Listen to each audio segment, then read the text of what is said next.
nouvelle vidéo et je vais vous parler de mon organisation pour écrire, ou du moins réécrire. De toute façon, je vais vous en parler tout de suite. Pour ceux qui ne le savent pas, dans l'une de mes dernières vidéos, j'ai dit que j'avais mis en pause mon projet d'écriture qui s'appelle La quête de la princesse. Alors pourquoi je l'ai mis en pause? Tout simplement parce qu'il n'y a rien qui n'allait ni dans le fond, ni dans la forme. En gros, il n'y a rien qui allait et ça me plaisait pas et c'était impossible à lire, en gros. Il y avait beaucoup trop de choses à modifier et j'ai aussi capté que ce que j'écrivais c'était entre guillemets, je vais pas dire roman, je vais dire l'histoire d'une série de dieux. Mais est-ce que j'ai les droits pour ça? Non, pas du tout. Donc si je publie ça un jour sur Wattpad ou autre plateforme d'écriture, je peux me faire strike, ou pire. Enfin, je sais pas, on peut peut-être me... Ouais, je sais pas, mais en gros, y a rien qui va, quoi. Est-ce que je vais continuer ce projet? Peut-être, mais je ne suis pas sûre du tout parce que... il m'anime plus, en fait. J'ai plus envie d'écrire ça. Parce que j'ai un nouveau projet. Ouais, j'ai remplacé tout de suite parce que je ne peux pas vivre sans projet. D'écriture, du moins. C'est une histoire que j'ai particulièrement aimé écrire et qui...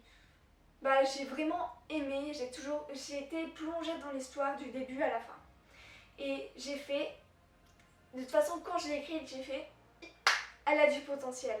Et là j'ai fait quoi du coup? Je suis allée à mon ordinateur, j'ai fait bon, ouvrir une autre page Word, faire un copier-coller de l'histoire en fait, et tout faire pour dissocier. Et j'ai réussi, ou du moins, enfin oui j'ai réussi, j'ai retiré tout ce qui... j'ai fait tout ce qu'il fallait. En relisant cette histoire, j'ai vu tout ce qui allait bien et tout ce qui allait pas, ou surtout tout ce qui n'allait pas. Au moins j'ai pu tout virer, tout réécrire et dire c'est bon, j'ai un truc propre, neuf. Propre et neuf en parlant de livres, ou d'histoire du moins. Je ne sais pas si je peux, mais en tout cas je l'ai fait. Ah, voilà, du coup, je vais revenir sur un sujet. J'ai lancé mes toutes premières bêta lectures. J'étais trop contente. Alors, il y a déjà ma meilleure amie qui va s'en occuper. Jade, salut si tu passes par là et merci beaucoup à toi. Elle n'a pas encore commencé, mais c'est parce que j'ai rien encore expliqué de... en fait, je lui ai encore rien expliqué, il faut vraiment que je m'affole quand même. Et il y a aussi une autre personne, oh je sais plus son nom, désolée, je vais aller voir. Enfin, je ne connais pas son nom, mais son pseudo. On a discuté ensemble sur Discord et j'ai découvert grâce des profs et même à d'autres personnes et d'autres personnes sur Instagram qui disent utiliser Google Drive. Et c'est vraiment super, tu partages tous tes documents et les gens peuvent annoter et donner des commentaires, ça c'est génial. Et donc la personne c'est... Je vais pas le dire. C'est Camille Lilia. Voilà, je l'ai dit. Donc merci beaucoup à toi de t'être proposé pour ce projet. Je sais pas du tout si cette personne va regarder cette vidéo, mais en tout cas je tenais vraiment à le dire. Et du coup je recherche au moins une ou deux autres personnes pour être bêta lecteur. Alors je vous invite à m'envoyer un mail. Le mail va s'afficher normalement juste ici. Si vous êtes intéressé pour lire mon histoire et être mes bêta lecteurs, je vous expliquerai tout ce qu'il faudrait faire. De toute façon, j'ai besoin de bêta lecteurs qui s'occupent du fond, de la forme, des reformulations, des fautes d'orthographe, en fait de tout en fait. Vous allez tout faire. Et aussi surtout un avis généralisé. Un avis général plutôt sur l'histoire, si elle est plutôt bien. Et je sais qu'il y a quelqu'un d'autre qui va donner un conseil et ça c'était plutôt bien et je vais le garder. Et le titre va être modifié parce que Eliane et Lania, je n'aime plus ce titre. Et là du coup je vais vous parler de mon organisation. Comment vous dire que c'est vraiment ultra galère, ok?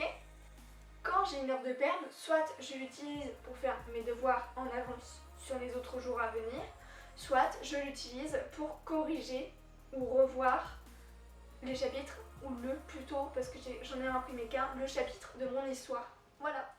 Et ça c'est plutôt cool pour l'organisation parce que je perds moins de temps en revenant chez moi. Et des fois, là je sais que je vais pas être gênée par mon téléphone parce qu'on n'a pas le droit au téléphone en permanence et que je peux pas me dire j'ai la flemme. Là je sais que quand il y a mon histoire devant moi, j'ai que ça à faire, je vais pas m'ennuyer pendant 55 minutes. Donc Ambre, bosse tout ce que tu peux faire sur ton histoire. Et ça c'est vraiment bien, ça me permet vraiment de bien travailler sur ce que je veux faire, enfin sur mon projet. Ensuite, du coup je termine à 5h, le temps que j'arrive chez moi il est 6h, allez, voilà 6h, 6h30, ouais elle est 6h. Et après il y a encore peut-être les devoirs, et du coup de base il y a les devoirs pour le lendemain. Et j'ai pas forcément envie d'écrire après, ou sinon je regarde des vidéos où je fais le montage. Parce que maintenant il y a le montage qui s'est ramené. Et le montage c'est plutôt long, parce que comme je tourne le dimanche, j'ai le montage à faire le lundi et le mardi pour que la vidéo soit postée pour le mercredi. Oui, c'était long. Cette explication est très très longue. Donc voilà, j'ai pas forcément envie d'écrire. Par contre, le mardi, je fais 8h, 13h, mais j'ai 2 heures de perm dans la matinée. Donc là, je sais que je peux écrire, je peux relire. Et comme j'ai déjà fait mon devoir de la veille, mes devoirs la veille, et ben j'ai plus rien à faire de trop logiquement. Donc je peux écrire, je peux avancer sur tous mes projets liés à l'écriture ou YouTube. Donc ça c'est génial. Et le mardi du coup je termine à 3h, le temps que j'arrive chez moi c'est vers 3h30. Ouais. Et souvent je fais le montage où je me repose. Enfin je me repose après je fais le montage. Et avant, il y a peut-être les devoirs aussi, parce que c'est la fin parce que c'est la fin de la journée. Et que bah voilà, il y a peut-être des devoirs pour le lendemain, tout simplement. Ensuite, le mercredi, je commence à 10h ou 11h, une semaine sur deux. Mais j'ai pas de bus pour quand je commence à 11h. Du coup, j'ai encore une heure de permanence en plus, ce qui me permet de travailler encore sur mon histoire. Donc en fait, en gros, je bosse plus sur mon histoire quand je suis en permanence que quand je suis chez moi. La logique. En gros, c'est ça. Moi, mon optimisation du temps, c'est comme ça. C'est mon organisation.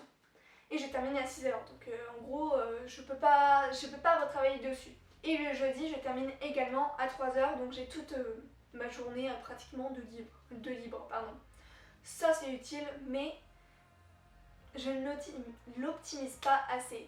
Je voudrais lire ou écrire, mais je ne le fais pas. Mais je sais que je devrais. Parce que j'ai vraiment tout mon temps et souvent je perds mon temps sur des choses très débiles. C'est-à-dire rester sur les réseaux sociaux ou regarder des vidéos sur internet. C'est pas du tout une bonne optimisation du temps. Je devrais lire ou écrire, surtout lire parce que la palle que je vous ai dite sur l'une de mes dernières vidéos qui va s'afficher juste ici, et ben j'ai pas tenu ma palle du tout. Et là, je ne lis plus, alors que j'ai 3 bouquins là qui m'attendent juste là. Je vais encore recevoir un livre qui va passer devant toutes mes priorités parce que c'est une chronique à rendre, enfin ce sera une future chronique. Et que ça, je le passe avant tout parce que c'est ce que j'aime faire. Voilà, c'est lié à Ta Voix, une vidéo que j'ai sortie, la dernière vidéo, donc je vous la mets juste ici. Et c'est très utile pour comprendre pourquoi je dois écrire des chroniques et lire des livres en priorité. Donc voilà. Et le vendredi, je termine à 5h. Donc ça veut dire vers 6h je suis chez moi. Et donc j'ai pas beaucoup de temps. Surtout que le vendredi avec ma famille, on essaie de dire on se pose, c'est un vendredi soir, on est ensemble. J'ai pas envie de partir et d'aller écrire, vous voyez, je sais pas, c'est compréhensible, je les vois plus le week-end. Parce que oui, parlons du week-end. Un week-end est censé nous reposer. Moi, c'est pas du tout le cas. Ou plutôt, je pense, de toute façon, pour la majeure partie des personnes qui sont en terminale cette année, on n'a pas de week-end, pratiquement. En tout cas, moi, j'en ai pas. Pas beaucoup. Pas du tout, pratiquement. Ouais, pas du tout, on peut dire pas du tout. Là, il est, actuellement, si vous voulez savoir, il est 6h55. Ça fait environ 20 minutes que je tourne, je pense. Donc vous faites le calcul. Enfin, ça veut dire que j'ai dû me mettre très tard pour filmer parce que j'avais des devoirs, etc. C'est long. Il y a une charge de travail et qui ne me permet pas d'écrire. Et surtout que écrire c'est aussi du travail entre guillemets. Donc j'ai pas envie de me dire oh je suis encore devant le PC, je suis encore en train d'écrire. Il faut que mon cerveau, enfin il faut qu'on se calme et qu'on se dise, on se repose un petit peu. enfin entre guillemets déconnecter. Et ça j'ai quand même beaucoup de mal à déconnecter. Il faut, voilà, il faut que je le fasse, mais bon. Voilà. Donc en gros mon organisation c'est d'écrire, ou de me relire plutôt, quand j'ai permanence. C'est ça, je peux pas faire autrement. Enfin, sauf le jeudi je pourrais, mais je le fais pas. C'est tout. Voilà, merci à tous d'avoir regardé cette vidéo, j'espère qu'elle vous aura plu. Si c'est le cas, n'hésitez pas à vous abonner et à lâcher un petit pouce bleu, ça me ferait extrêmement plaisir. Et on se retrouve pour une prochaine vidéo. Salut, salut!